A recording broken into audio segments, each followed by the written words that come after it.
Hello and welcome along to another episode of Tackling Sport Podcast. It's Daniel here, joined firstly by my brother Sean. How's it going? And we've got the Premier League predictions back this week, and we've got reigning champion Douglas Bell. Doug, welcome back after an unbelievable 8-3 victory. Good to be back, lads. Pretty easy win in the end. Weren't up against much, to be fair. And the challenger this week is Emmet Deeney, Liverpool fan Emmet Deeney, we've been kind of talking about getting you on for weeks, Emmet. So now the day's finally arrived. Welcome to the podcast. How's it going, lads? Thanks for having us. Excited to take on the champ. The champ is back. We were actually just talking off air about the US election, lads, so that's probably more crack than this is going to be. But we'll move on to Brighton, Burnley. Yeah, I know Doug's very disappointed with that, but hopefully this will make up for it. I'm not going to get political. From Brighton to Brighton and Burnley, Doug, 5:30 game on Friday. Don't know how that's happened, to be honest with you, but I think with the international breaks, they're putting the Monday games on Friday. How do you see Brighton Burnley going this week? I know last week I relegated Burnley, but I think they're going to have to start getting some points eventually. So I'm going to go for a 2-0 Burnley win. Chris Wood on the double.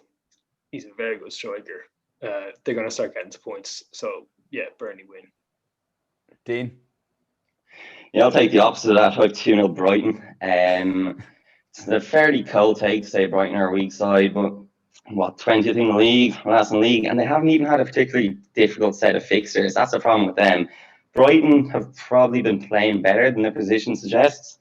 Come up against a lot of top six sides. Lamptey's obviously a revelation, but they seem solid throughout. Trossard, Mopai, very solid. So yeah, I think that'll be too much this week. 2-0 Brighton. Wow, I can see this kicking off this week, to be honest with you, Sean. How do you see this going? Good start from the lads there. No, I'm in the Doug camp. I think Burnley will get something out of it. I think that the strength with Burnley is Sean Dyche and his experience, and he'll know that this is a game, as early on in the season that it is. This is a 6-pointer. It's as simple as that. Both sides are going to be, thereabouts this season. I thought Brighton were really good against Tottenham, and it was one of those performances where they're really good and got nothing out of it. And unfortunately, those in the league don't do it. Drop point at home to West Brom a couple of weeks ago, which was horrendous for them. You can't afford to do that. But I think Burnley might get something out. I know there's stuff going around with Mopai and Potter.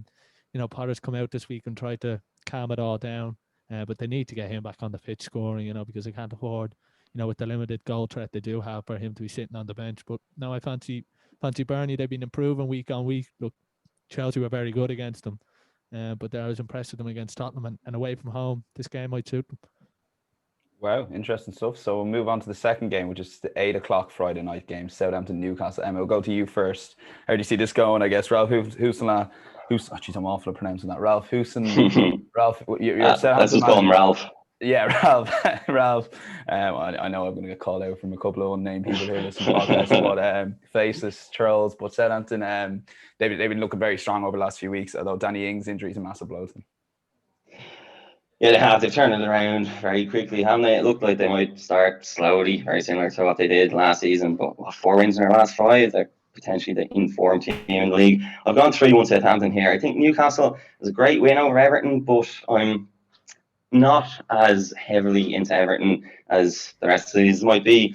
I think they are slightly overrated. We'll get to the Everton prediction later, but I think that that win might make them look a little bit better than they are. Southampton look like they can just score for fun these days, and yeah, I think that'll just be too strong. I'm going 3-1 Southampton. Doug? Yeah, I agree with Emmet in a sense that Southampton look very strong at the moment. Obviously, Danny Ings going to be a huge blow, but they still play pretty attacking football with who they have. Trey Adams looking in good form now. James Ward-Prowse, 2 unbelievable free kicks last weekend. I'm going to go 4-0 Southampton. I know I said last week, and I'm going to reiterate my point. Steve Bruce is a joke of a manager, and they're going to get rid of him. No, I'm not having that again. No. Look, I think, like I said, Dan, you sent me a text when Southampton were 4-0 up against Aston Villa saying Southampton top 6, and I went straight away. Before they conceded the 3 goals, I said, they don't have enough depth in the defence, the midfield, and you could argue they don't have, now Danny Ings is injured, they don't have that out and out other goal threat. Yes, they've got Obafemi along who will do a job, but they rely so heavily on Danny Ings. He's so underappreciated. He is an unbelievable goal scorer, and without him for, like Doug said, 4 to 6 weeks, it's going to be a huge loss. And Newcastle, are really good at in these games when they kind of snatch on to something. Steve Bruce will know that Southampton are under that little bit of pressure because of the injury. Saint Maximan on the break is a huge player for Newcastle. They've got Pace and Fraser and Almiron, and I bigged up Bruce, so it would be stupid of me not to go with it. I think Newcastle get a draw out of this at least. It's one of those games where Southampton will be under pressure without Ings. They're expected to win. Sides in the Premier League don't like when they're expected to win. Steve Bruce, another masterclass. Yeah, Steve Bruce takes way too much time, but is no tech sacred? Like I said, it was during the game 4-0. I thought it was a safe place in Southampton, and I just watched Villa just keep scoring goals. But I actually mentioned to you, Doug, pre-season we're both Che Adams fans, so I guess it's his time to shine and start scoring loads and loads of goals. Yeah, I think he's going to come good. Yeah, with you 100%. So yeah, Dave, Emmet, we might stay with you now because you bigged up your Everton prediction here. I know you were very unhappy with the Everton-Liverpool game. It's still a bit raw. You mentioned that one to me. You wanted Everton cancelled. Did you sign any petitions to get Everton cancelled from the league or anything? Or yeah, it was an interesting game of rugby. But I did try to start a petition for Everton to be disqualified for 3 years from all English football. Hasn't gone as well as I'd hoped, but I do feel they are slightly overrated. They started obviously very well in the season. The draw against Liverpool followed up by losing to Southampton and Newcastle. As I was saying earlier, I don't rate Newcastle that highly. So yeah, I think they're going to regress to their mean, I guess, to kind of mid-table team, which is what they are. United, on the other hand, they have one glaring weakness, which you ask the guests every week: Ollie in or Ollie out? I think that's a fairly easy question. Ollie out is the answer. I'll ask you guys. I didn't see MNF on Monday. Did I ask Poch about that job? Surely Poch is the obvious replacement there. There was no direct question, if you like, but there was a lot of skirting around. There was a lot of, even Brendan Rodgers in his interview was saying, Poch needs to get back to the Premier League. There's more and more talk, as we speak almost, that there's talks being initiated, or, Mauricio Pochettino, if there is a second, is the first man in. So, Okay. I think we'll have to keep our eye on that one. Yeah, it seems like it makes sense anyway, but I don't know, it's probably not great for them. Every time they come to a big game, they seem to sneak a win, and that just buys Ollie an extra 3 months or an extra 6 months. So it's going to be difficult to sack him. Having talked down Everton, the one thing I would say about United is it is obviously difficult coming off a Champions League game. So that's why I've kind of sat in the fence here. I'm actually looking at my predictions. I've gone for quite a few draws this week, but this is the first one. I've got 2-2 here. Yeah, I think United looking pretty terrible last week. They got steamrolled by Arsenal last weekend. They just had absolutely nothing against Partey, who I'll get on to later on. I think he's a world-class player. I think Everton will probably be a lot better this weekend than they were last weekend. Being back at home, they'll probably have a few players back from injury. I still think United will sneak a 1-0 win, though. I think Bruno penalty in the 98th minute, something like that, and it should be 3 points for United. Yeah, 98-minute Bruno penalty sound about right. You've had quite a few of them, to be honest with you.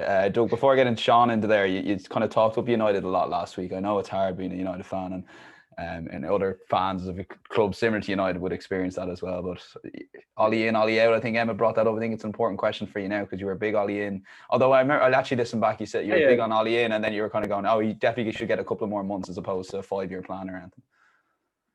Yeah, no, I'm still definitely going to be Ollie in. I think he's bringing a lot of positivity to the club. There's a lot of inconsistency, and that's probably stemmed from the way it's run.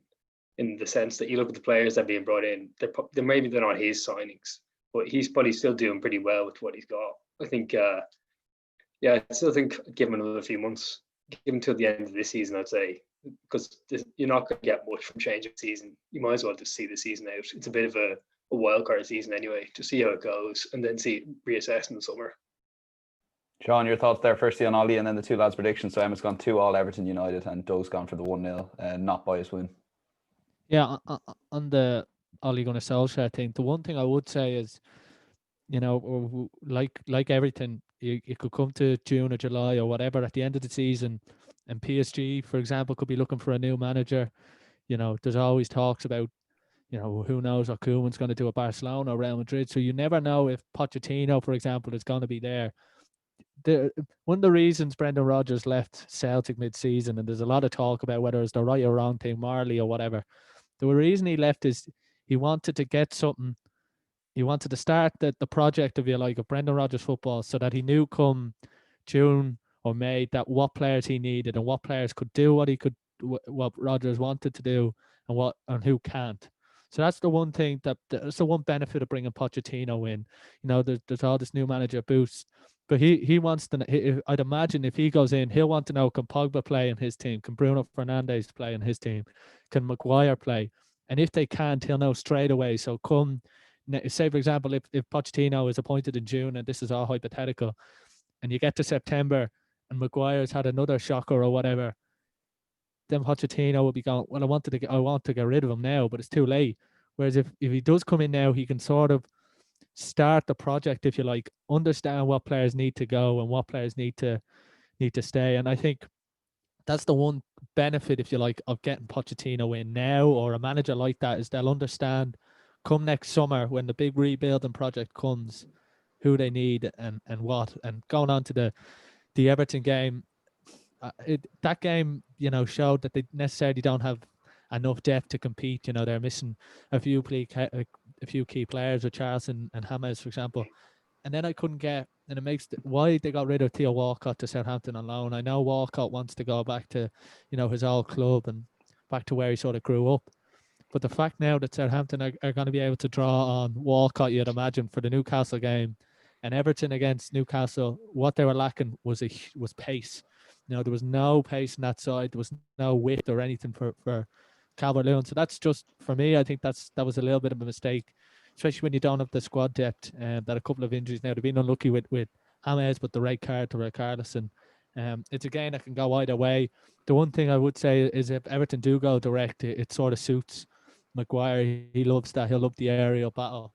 But if they start the ball into Calvert-Lewin, who can do both, that's why he's so effective. He can be on the last line of the defender and go get in behind. He'll cause them huge problems. And it's just, this is it's one of those games you would think that was suited to Theo Walcott on that right wing, going down, dribbling and whipping in balls for Calvert-Lewin all day. And maybe that's a mistake going forward for Everton. But it's going to be an interesting game, no doubt. Yeah, it's interesting. I pretty much agree with everything you say about Poch coming in and needing time. The other reason he needs time is because he actually has a system, he has a style of play, and that seems to be the thing that Ollie doesn't have. Ollie sets them up week by week to beat the team that's in front of them, which is fine, but it's not the way the top teams win football matches. Klopp has a style, Guardiola has a style, Bayern Munich have their style, the old Barcelona team has a style. Ollie doesn't seem like he's trying to impose his style or any style on that team. He's just sending them up week by week. He doesn't have a transfer policy, probably Liverpool's later, but he doesn't. It seems like he just doesn't have a plan. He wants to win week by week, but he's not building towards the future, and that's something that Poch can do. Sorry, Doug, but the one thing that Rodgers did is by coming in mid-season, it made Chilwell, Vardy, Maddison know and understand that if they stay with Rodgers, they can do something. They don't have to leave to get to where they want. And there's a few players in that United side that come this summer, the likes of Pogba, Martial, Rashford, that if they have another, disappointing 6 months or so, they might think that, this is a real issue going forward and they might leave. Whereas if Poch comes in and shows them the way, there might be that thing. And, I know he's a club legend and all, but 100 games in, there's no real sign of progress. Like Emmet said, there's no identity to them, and I think Poch could be imminent if we speak. Yeah, I think Poch. Don't get me wrong. I think Poch would do very well at United if he was given the right kind of tools to succeed. But I think he called out on Monday night, specifically called out Pogba and saying whenever Pogba gets the ball, you press him because he takes too long in the ball and he doesn't press. So I think there could be kind of a clash of identities almost between what the United board want and Poch's style of play, because United are going to want superstars. who are going to be able to attract fans from all over the world.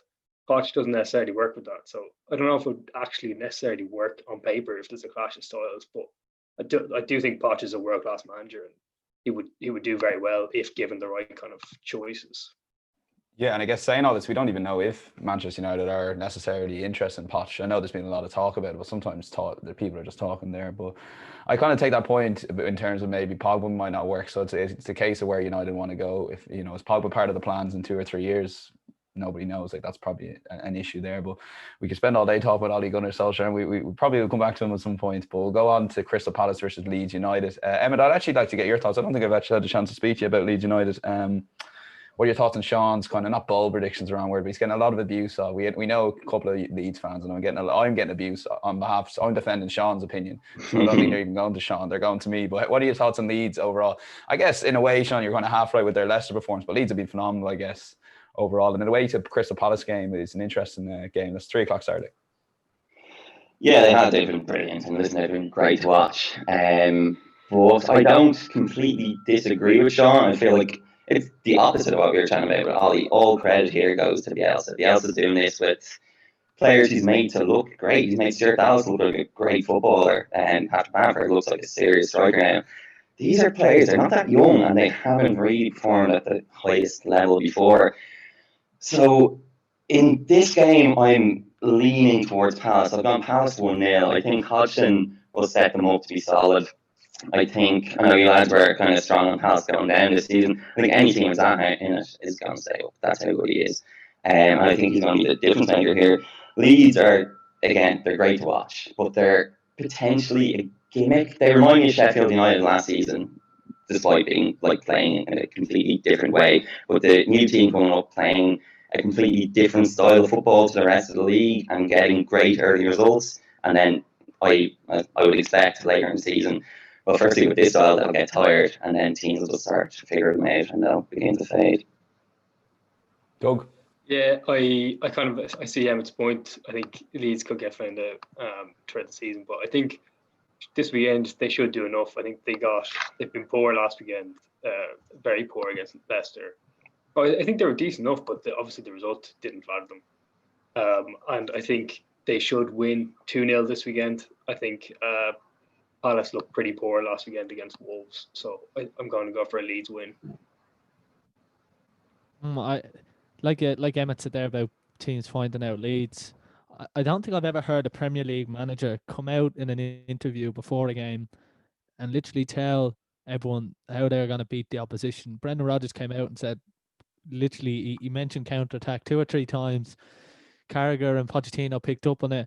And when I was listening to it, I just thought, this is either going to work as if it's a genius move, or Rodgers is going to have exposed himself. But it just worked. Everything that you'd expect Leicester to do, they did to Leeds. They sat in a defensive block with their bank of 5, if you like, and then just had the pace up top to hit Leeds in the break. And Leeds, especially without Calvin Phillips in that midfield, were lacking something. They were just too easy to get through at times. But don't get me wrong. Look, Leeds, I thought they would be, finished not in that high a position. I think with the way the league's going this year and how poor some teams have been, I think they'll be perfectly clear of that as we speak. But I think, teams are slowly going to give them more and more respect, if you like.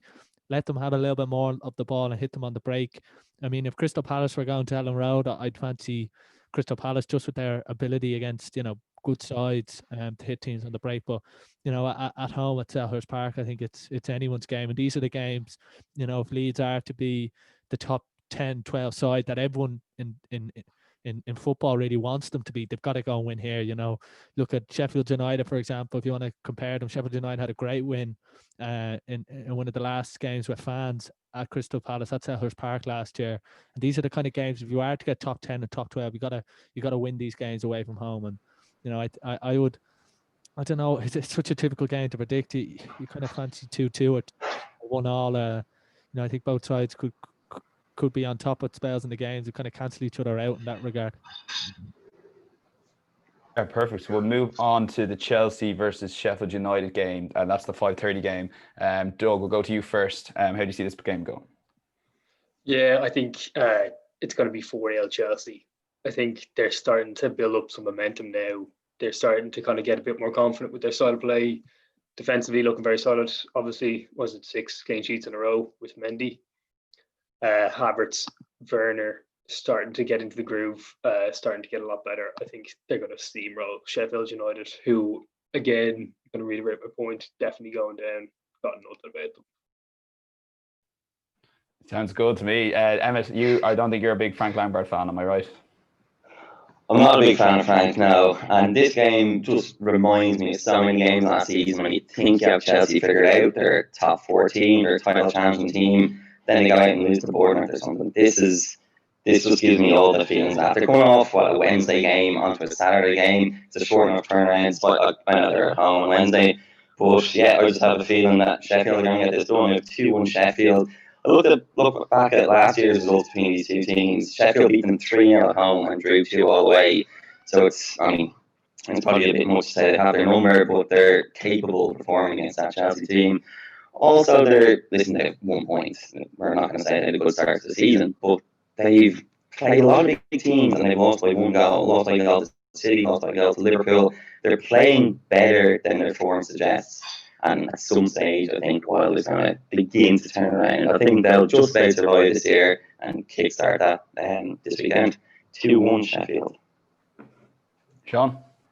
Yeah, I'm kind of on the same page as Emmet here. I think, this is where Chelsea have struggled in the past, where they've got that form, where they've got a bit of confidence in the team, and it sort of gets lost for complacency, and they don't do it, and they just kind of slip up, if you like.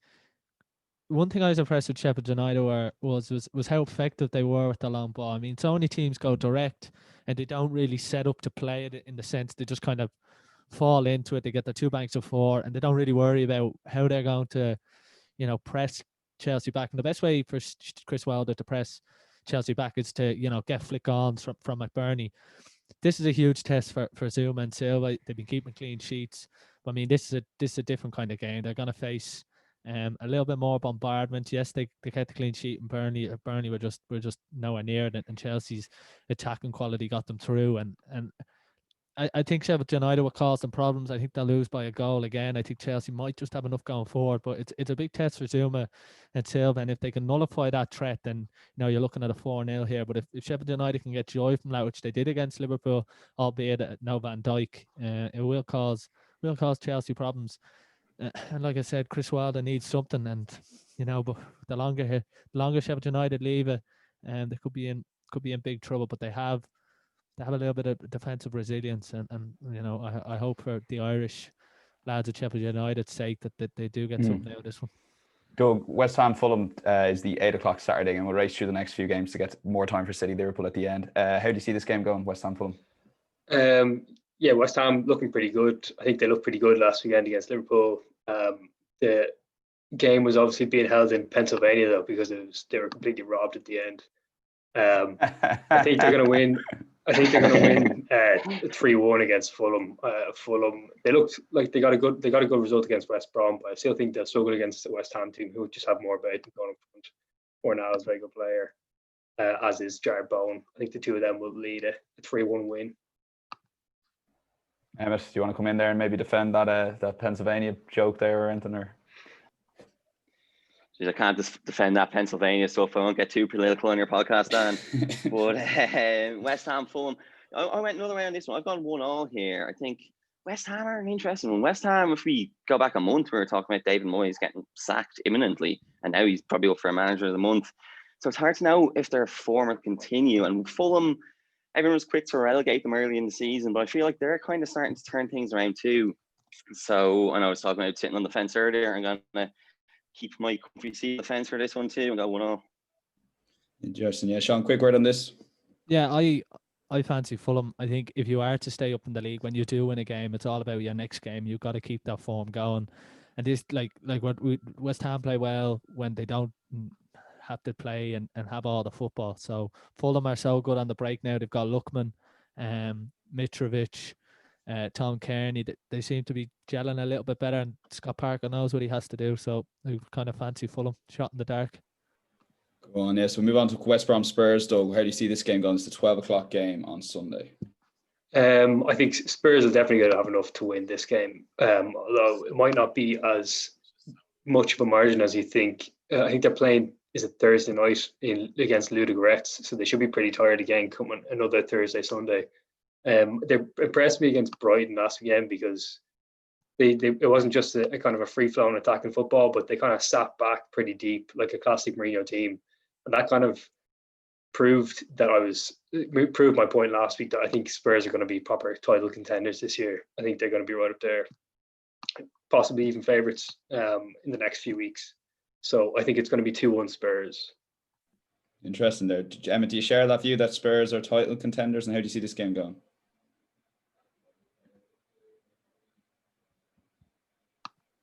Me there. Yeah, they have to be right up there. Liverpool with serious injuries. City don't look as strong. I mean, City are still probably title favourites, but they don't look as strong as they have been. So sure, why wouldn't Spurs be contenders? This one, I mean, you have to pick Spurs here. Just what score to go with. I went 4-0 Spurs. I was slightly worried about the Thursday to Sunday, the short rest period.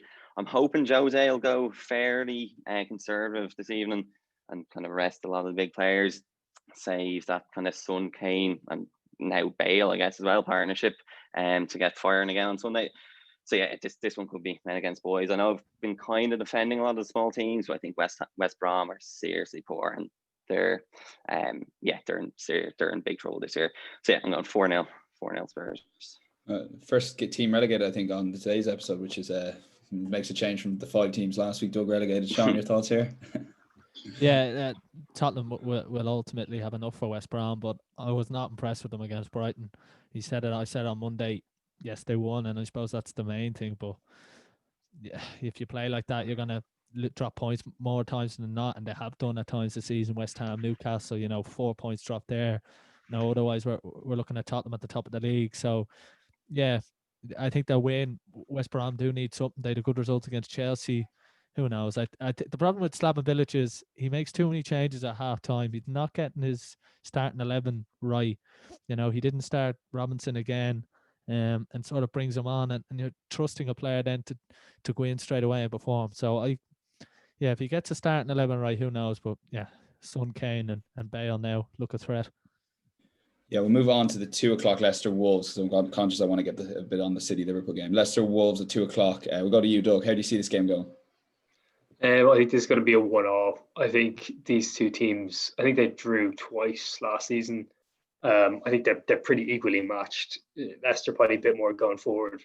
Wolves definitely better defensively, but I'd say it'll be 1-1. I'd say Jimenez and Vardy probably two with the goals, but not much to separate the sides really. Interesting. We'll go to you then, Emma. How do you see this game going? As Doug mentioned, a couple of draws last season. Draw for you again, judging by a lot of draws. I'm going to predict you go in for a draw here.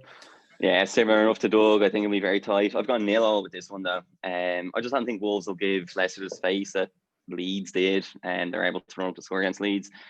And Wolves are starting to look fairly solid at the back, but they're struggling to score goals. Kilman and Connor Cody obviously getting his England caps. They seem to be shoring up at the back. So yeah, I think this will be tight. Quite a boring game for two good sides. I'm going 0-0.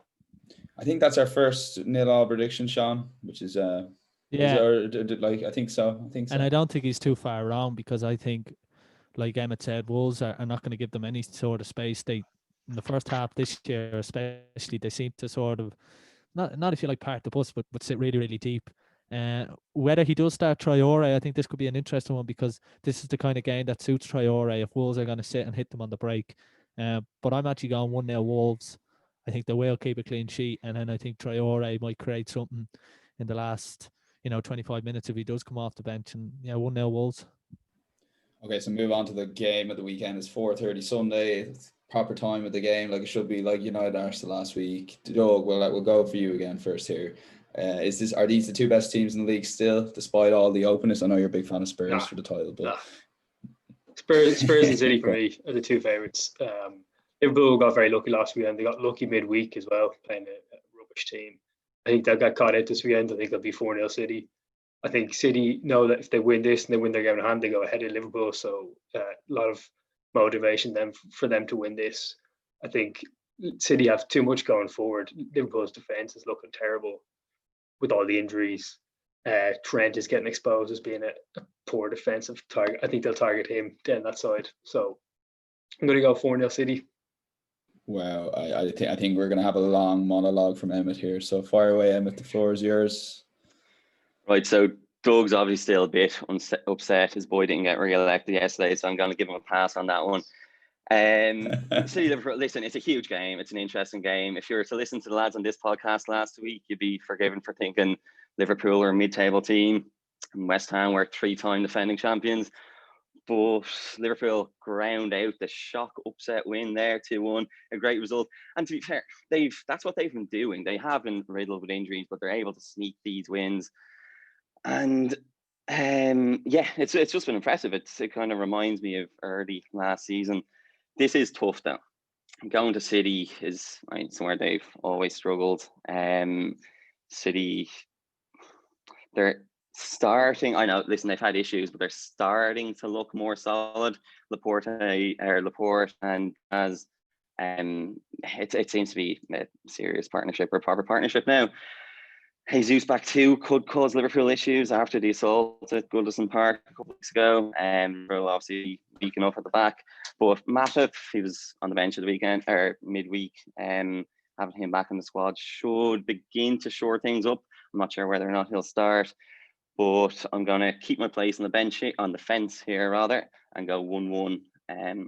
A decent result. 1-1 would be a good result. They do say, I disagree with Doug when he says these aren't the two main title threats. It's Liverpool, City, and probably another team. One of 4 or 5 other teams will probably make a charge.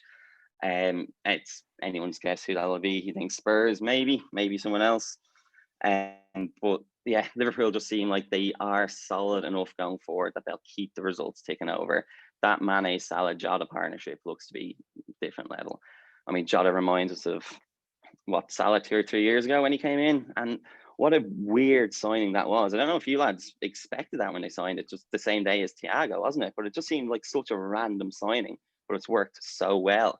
And all the credit there has to go to the transfer committee. I mean, we're talking about United just signing big players.